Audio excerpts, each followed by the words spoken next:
Hello, contractors, and welcome to Toolbox for the Trades. My name is Jackie Aubel, and today I am chatting with Katie Biddle, the head of customer experience at Call Dad AC and Heating in Charlotte, North Carolina.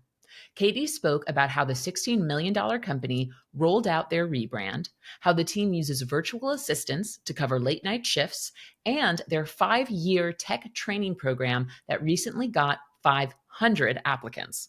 I hope you enjoy this conversation as much as I did. Katie Biddle, you are the head of customer experience at Call Dad AC and Heating in Charlotte, North Carolina.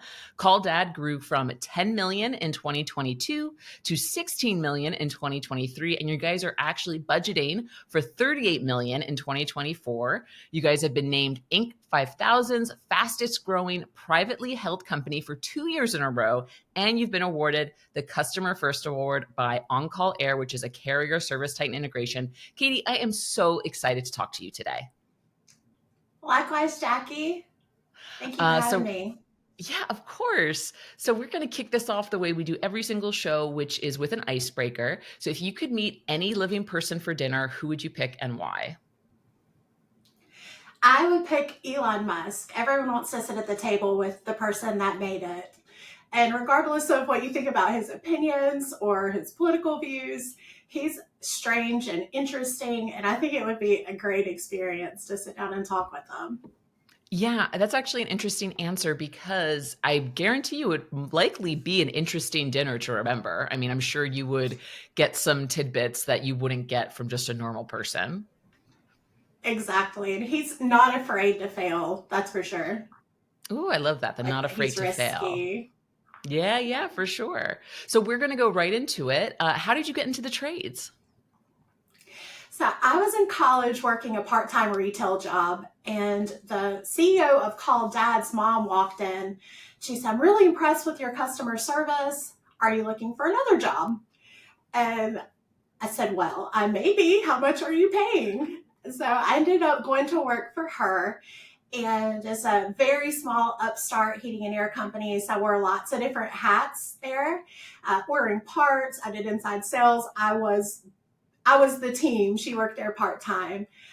So from there, I worked there 7 years. Then I moved to Charlotte and worked for several larger scale companies in inside sales, call center management, and really just grew and grew in the trade.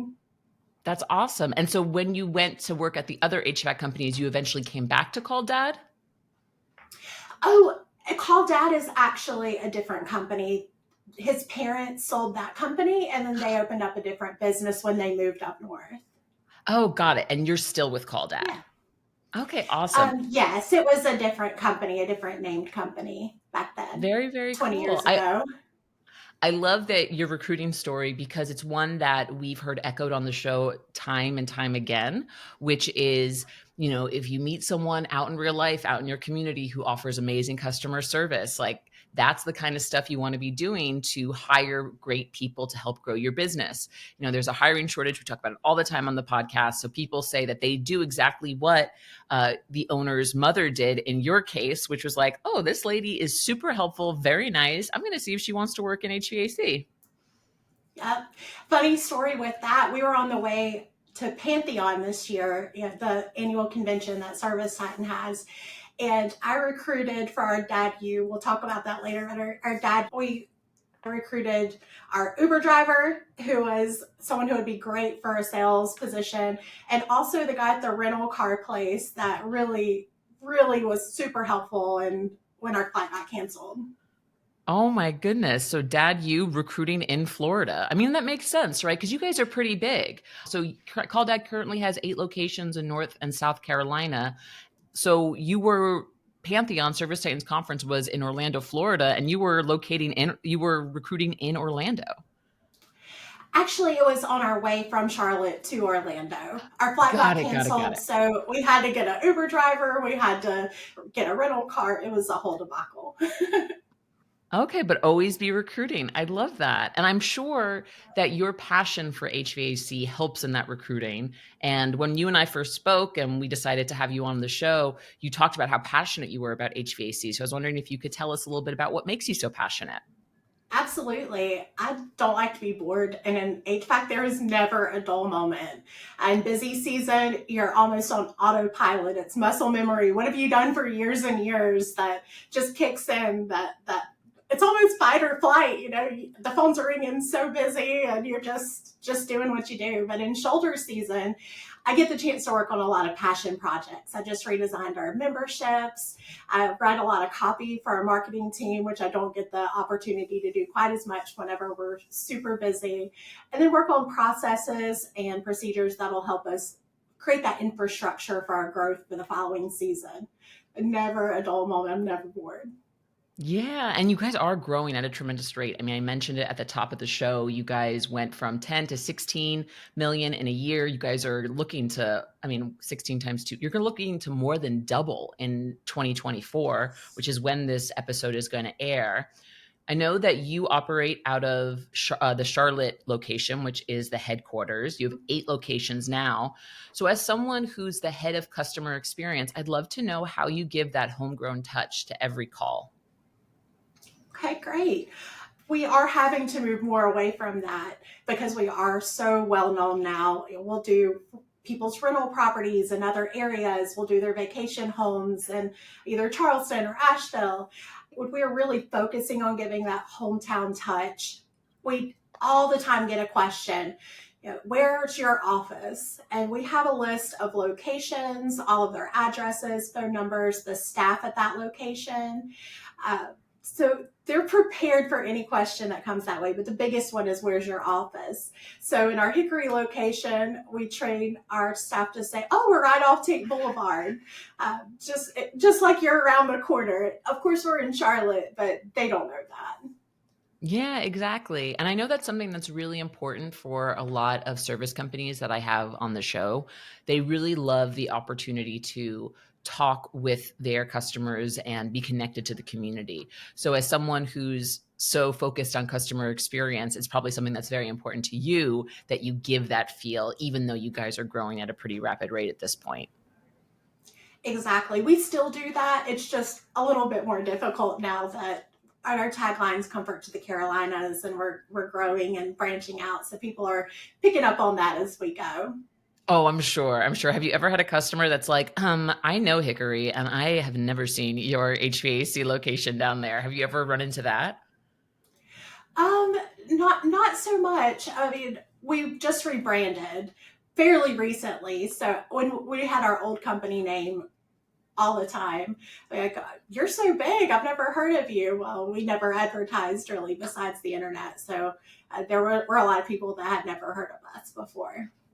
Amazing. And we're going to go into that rebrand in a second. I have to say, just off the bat, the name Call Dad, incredible. Incredible. If you guys are based in Los Angeles, I would 100% be utilizing your services. The phrase Call Dad, I can imagine could be so comforting to people because, when you're a first time homeowner, when you're dealing with some of these things, what's your gut instinct? It's to call your dad, who in typical families was the mechanical one, the handy one. I would love to learn a little bit about how your team, the customer experience team, the CSRs, handled the rollout of this new brand across 8 locations. Tell me a bit about that. So we kept it top secret. It was an 8-month project. It was very secret. Only C-suite knew until a week prior. And our owner had a quarterly meeting with everyone and explained the why behind the change very, very thoroughly. I'm a huge Simon Sinek fan. He spoke at the Yes. Pantheon a few years back, and his start with the why has been foundational for me. He explained exactly why we changed the name through and through, and I felt like that was integral to them being able to explain it themselves. I also created a script, and we validate their question, their concern. Oh, you changed the name. That gets people kind of nervous about continuing to do business with you a lot of times. We say nothing has changed besides the name. It's the same great people, same great service. We just wanted to change our name to align more of what our vision for our company and our customers is. So it's only going to take our service up a notch. Nothing's changed at all. I love that. Now, you mentioned specifically that you kept the change very tight to the chest. It was C-suite only. Can you tell me a little bit about why you chose to make that decision? We had this huge reveal. We didn't want to worry anyone as well. That can be concerning when you're an employee, you don't really know what's going on. So we had the whole plan in place. We had all of the location managers' trucks wrapped just a week prior, all the uniforms ordered. It was a huge process. So that was kind of why it was a surprise. No one walked into that quarterly meeting knowing that we were changing the name, but when they walked out, they had their uniforms, all the location managers' trucks were lined up, and it was a really exciting time for us. And we wanted to be able to create that excitement for them instead of, oh, the company name's changing. Yeah, I really like that. That's kind of a nice way to do. I mean, I like it for two reasons. I love that you were tuned in to the employee experience, being aware that, ooh, they may hear your name is changing, they may get nervous. I think that's very, very important. And I think I really want to commend you and your team for making that decision. And then I also think you turned what could have been a very like whatever experience into an exciting one. You get new uniforms, you get new rack trucks, you have these new like scripts. It feels like it almost was used as a rallying point amongst your team members that they were able to share in this excitement and this new change together. Yes, it was an exciting time. Looking back at last September, everyone was just, it's hard to explain. There's just a real synergy in the air. Yeah, for sure. I want to keep talking about the rebrand a little bit. Can you tell me if you can remember? It's totally fine if you can't, but can you remember a little bit behind the why, like how your leader, who was the owner, correct? That is correct, yes. How did they position the change? How did they pitch it to the employees? How did they communicate the why? Do you remember any specific talking points that were really very like not important? What's the word I'm looking for? That were very like energizing, I should say. I think that's the word I think that's the word I'll settle on. It's not my favorite word, but that's the one I'm settling on. It works. Our company name prior was Sky. And when you think Mhm. of heating and air, there's no correlation with Sky. And it's well known. He purchased it from a gentleman or two gentlemen who had been the owners of the company since 2013. He bought it in 2017. And it had been a constant thing like, what is Sky? What? I just don't understand it. So he definitely talked about how we build relationships. Like, this is what we do. We build relationships. And that's why we changed the name to Call Dad, because that is what we're about, is building relationships either with our customers, with our employees, regardless of who we touch. That's just so important to us. So that helped kind of them to understand the why behind it. I really enjoy that. I think that's a really important thing to do. And I keep complimenting you on how you did this with your internal team because I think it is the way to go. I see a world where you didn't keep this tight to the chest and word started to get out among the employees like, oh, that they're going to change that name. And they're like, what?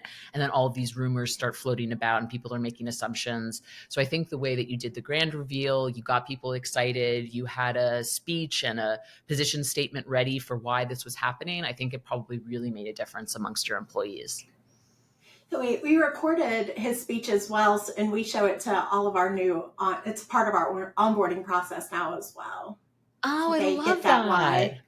I love that. That's so cool. Now, I want to know, as the head of customer experience, you mentioned that you provided all your front office folks with a script with how to answer common questions.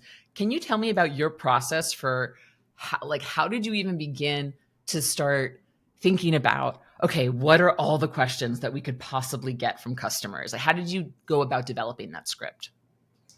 But with anything, I try to put myself in the shoes of the customer. What am I thinking when I call in? What am I thinking about this experience from top to bottom, end to end? Where are the pain points? What's the deal? And I just came up with all the questions I could think. We acquired multiple businesses that were named something else. And then we were Sky, and then we were called Dads. There were a lot of different scenarios to look at. So we have a whole script of different questions that are asked, and it helps them think on their feet whenever they have someone on the phone. Maybe they weren't super familiar with what the acquisition was, and it's helpful for them for sure. Amazing. Is there a specific way that your team navigate? Because I imagine the script has to be what, like 20 pages long or something? Or, how's your team able to quickly find those answers in real time? I have a playbook that we designed, a CSR playbook, and there's a little section on scripts, and a lot of them actually just have it posted at their desk because it's been a common question since September until our entire customer base goes through a season and then they're familiar with it. So a lot of them just have it posted right at their desk. It's not that long. We use brief answers. We don't want to over explain it. So they just post it right at their desk. Got it. So just leaning into now, like how you train your team into new messaging, right? Once this new name was launched, once you were sharing it with customers, how do you, as the head of customer experience, work with your front office staff to make sure that they're delivering that message in the way that you want them to? It's been a process. We implemented if we can't get there the same day, your diagnostic is free. So impressing upon them that sense of urgency, like you need to call our dispatch manager, you need to call the location manager. We need to do every single thing we can to get to someone right now because that's what Dad does. He's there right now. Just Yeah. impressing that over and over to where it's ingrained in them has been one of the biggest things because that's what we stand on is that we're going to be there. So that's the most important thing. I love that. That's great. So when you and I first spoke, you said that you have had a lot of success with virtual assistants. So I'd love that you've integrated these virtual assistants. How did you reassure your local team that they weren't being replaced by local assistants? Well, we talked over and over about how quickly we've grown, and any sort of assistance that they can get has been very helpful because we've been overwhelmed and finding staffing to suit our needs, and they're just incredibly happy not to have to work after hours. But we did want to reassure them you are not ever going to be replaced. This is not something. This is just a supplement what we do to so we have the kind of support that we need to support the business and how we're growing.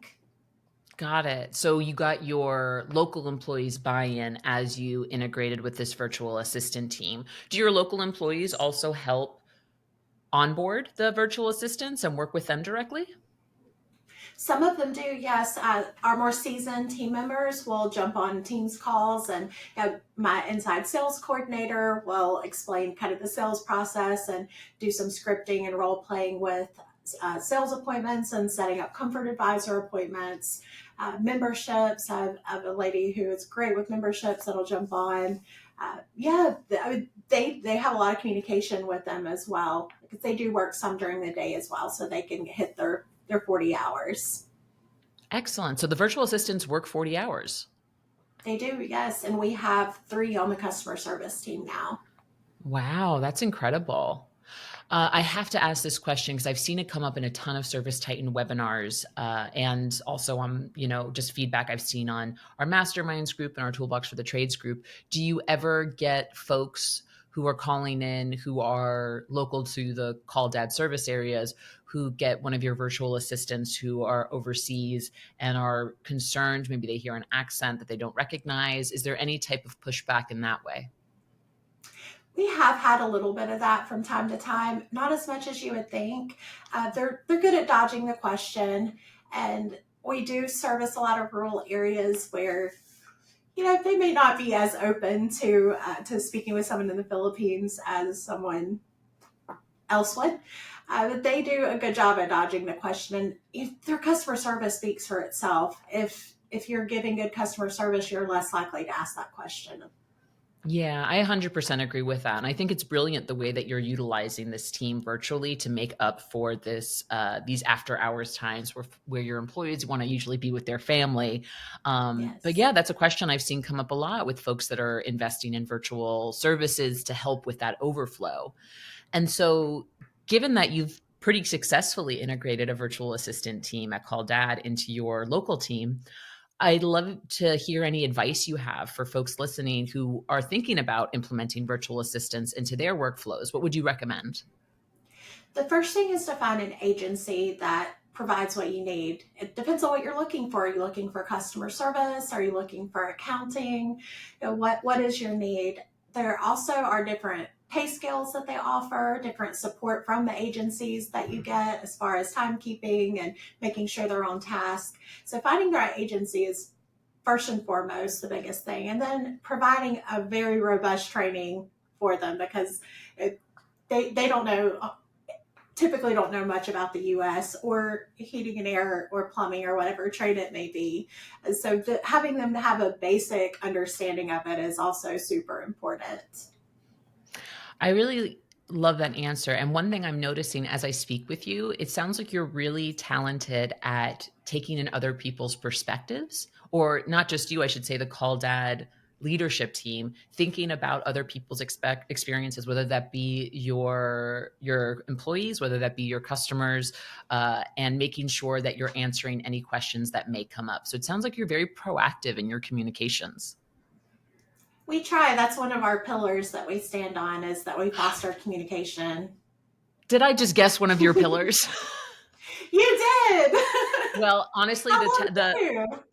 honestly though, the fact that I was able to guess that speaks to the fact that you were living one of these pillars. How many pillars do you have? I don't mean to put you on the spot, because I know sometimes folks are like, wait, what's our mission statement? But can you recall how many pillars you have? We have 5, and they're right behind me. So if you don't mind me turning around right quick. Oh yeah, of we serve course. we serve like family, of course. Dad would. Small acts equal big impact. Fostering communication, cultivating curiosity, and we keep it fun. I love that. And I need everyone to know that even though the words "we foster communication" was literally behind Katie as I was talking to her, I was looking at her face. I was not reading the board behind her. So I did not cheat, I promise. All right. This is great. I love this. And I think this is a fantastic example for folks listening who are growing as quickly as Call Dad is. And one of the things I wanted to talk to you about is, I want to know, what are some of the hardest things you're coming up against when it comes to managing multiple locations from one central office hub? So this was a incredibly tough learning process for us. We used to have office coordinators at each location, and it did not go smoothly at all. Uh, Parts were always a challenge, trying to reach out to one person at each location. They're only one person. It was not smooth. So in April, we decided to bring everything to Charlotte. So it's almost opposite. It was easier for us to have everything in one location, everyone at the same spot, so, to where you could just pop into someone's office or pop over to them and ask them that question, as opposed to having to try to get them on the phone. You know, someone's out today, so they're the only person that has that answer. So it's been a learning process. We took our office coordinators and offered them either a dispatch position or a customer service position based on their skill sets and where we felt like they would be happiest. And it's worked wonderfully. There are days where it's still challenging with parts. That's been the biggest hiccup for us, is parts. And we've worked on a lot of different processes to get that smoother. But that's still our biggest sticking point, is trying to find the location of parts and who can find out, who knows, who can call, that sort of thing. But the disconnect really, really closed a lot whenever you have multiple people you can call for one question with dispatch or for parts. Yeah, that makes sense. I mean, I think if you think about growing a business, it's like, okay, we're going to have multiple locations. Okay, it makes sense to have an office manager in each one. But then when you think about, we're all serving this greater purpose of growing the Call Dad empire, it does make sense to have everyone kind of in one location, at least in one time zone. Because I know remote work is also very popular and really growing in the trades ever since COVID. But it sounds like for your business needs, it really makes sense to have everyone kind of in that one location to support one another. It sure does. And it's nice being able to build the relationship with people who are on site too, because when they're at a different location, it's hard to really build any sort of relationship. And when things don't go as expected, it's nice to have that to fall back on. Yeah, I agree. And thank you for being honest about, this is one of my favorite things about the podcast, is talking with folks and hearing what worked, what didn't work. So I love that you were very forthright in talking about, we tried this first and now we're doing this and it's much better. Cause that's what this podcast is all about. That's what this industry, I think, is all about. So thank you for sharing that.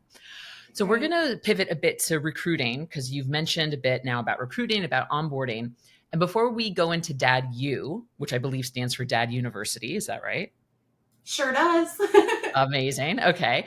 I want to know from your perspective. So, you've worked at several different trade businesses over the course of your career. In your opinion, what differentiates a successful business from a stagnant one? Ah, caring. And as hokey as that may sound, if you have leadership that cares about the employees are more likely to care about your customers. And hiring people that care, that is one of those intangible qualities that you can't teach anyone. I can teach a lot of different things, but I can't teach caring. I can't teach being on time. I can't teach being coachable and attitude. So that's the foundation on people can tell if you care. So that's a huge thing I've noticed. When people don't care, customers feel it, your employees feel it, the morale drops, and things just aren't great. Yeah, yeah. I mean, I don't think it's hokey at all. I think it's a truly honest answer.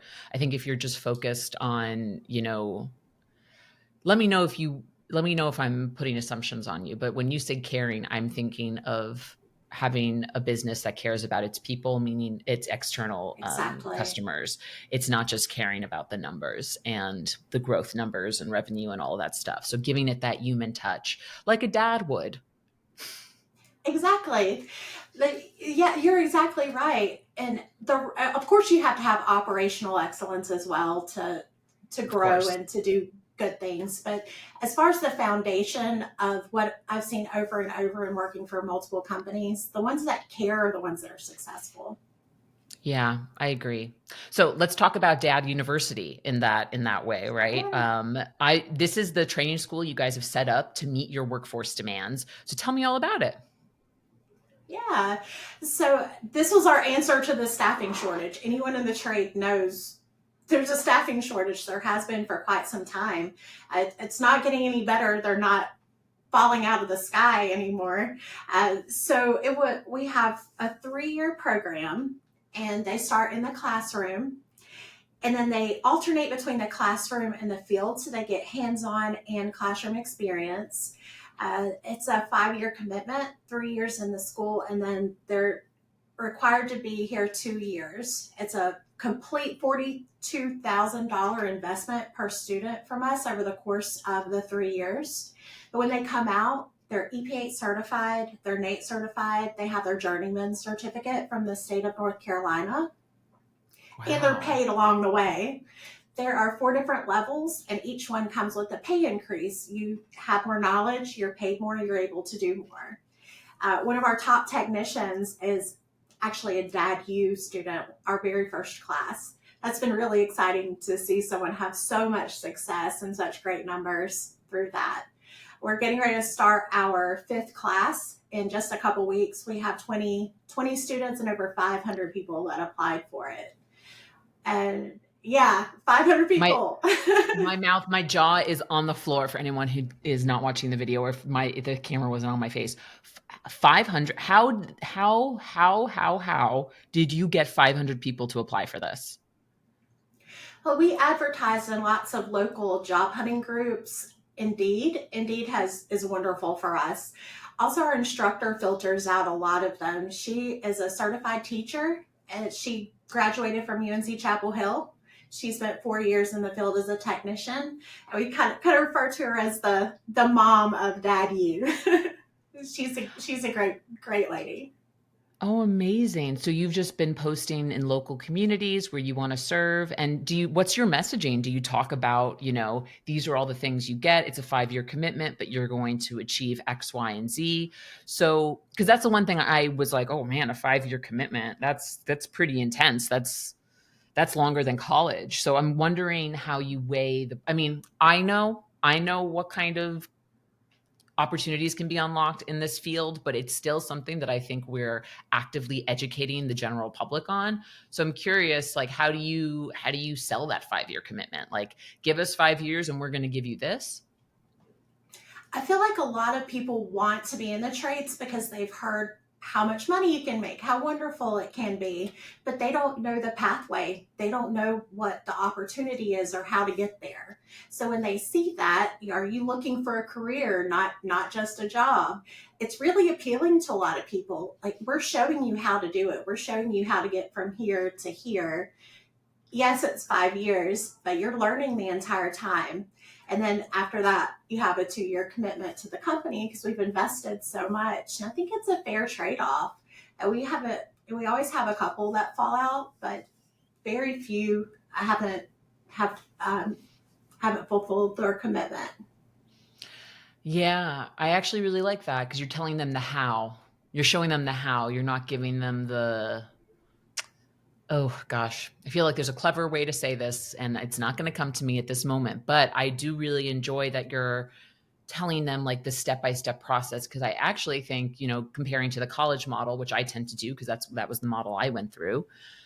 College is like, here's your degree, good luck. I mean, sure, there's like, there's alumni associations and all that stuff, and different colleges have different ways to get folks ahead, what have you. But I think it's really interesting to offer people that security of like, this is how you become a top selling technician. These are the certifications you need. And if you join us at Call Dad, we'll take you through this step, pay you along the way. And all we ask is that once you're done, we really just get 2 years of your time, because for the first 3 years, you're in that education space.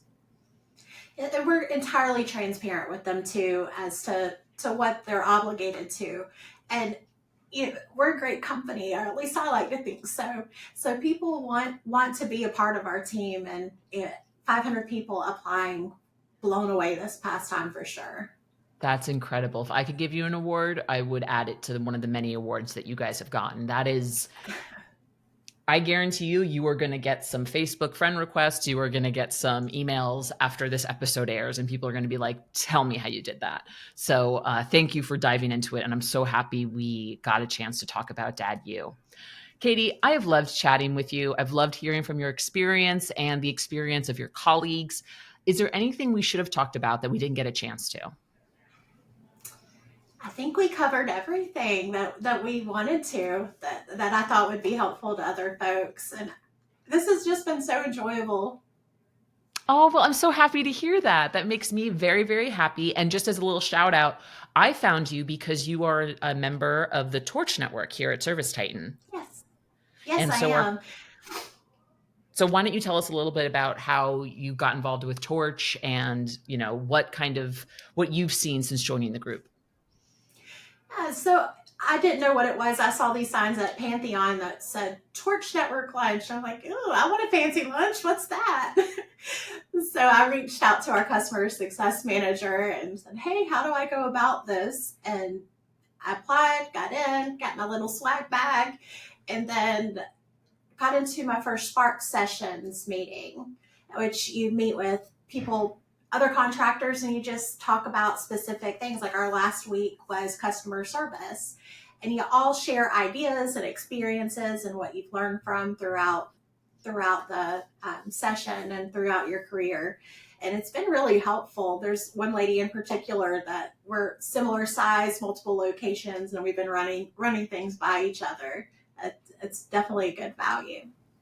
100%. I love my torch bearers. I also love the folks internally who run the torch program. They're wonderful.